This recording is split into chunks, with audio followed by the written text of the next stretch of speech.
që gjatë që na e gjeti që është kjo pike zezë. Por ditë gjojmë ne lajme të çuditshme. Po, unë jam çuditur shumë nga ky lajm i çuditshëm që dëgjova çuditërisht.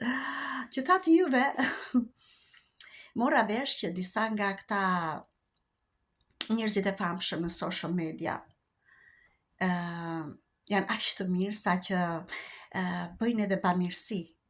Bamirësi në kuptimin që bëjnë video live të mbledhin fonde për njerëz në nevojë. Dhe kjo është një nga gjërat më të mira që mund të bëjë një njeri.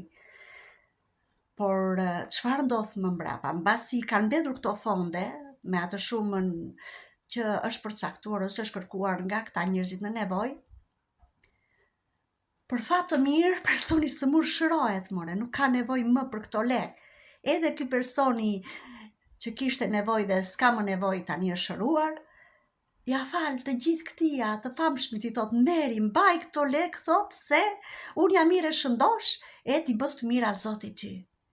Tani ky personi i famshëm ose këta personat e famshëm në moment ngelen çik si kej se i mblodhen për këtë tjetrin, por duke qenë se dëshira e madhe e këtij personi të smur që ishte më përpara i smur, se e shëndosh e mirë shqyr Zotin tani, është që këto lek ti menaxhoj ky person që kontriboi për t'i mbledhur dhe këtë ria plotsojnë dëshirën, ashtu si që plotsuar më përpara që të bënin bamirësi duke mbledhur sa më shumë fonde për ta.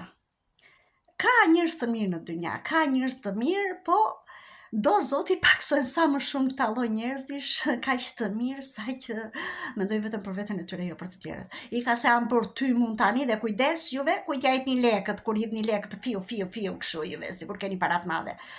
I ka se janë bërë tym, e ka lëfshi bukur kudo që jeni.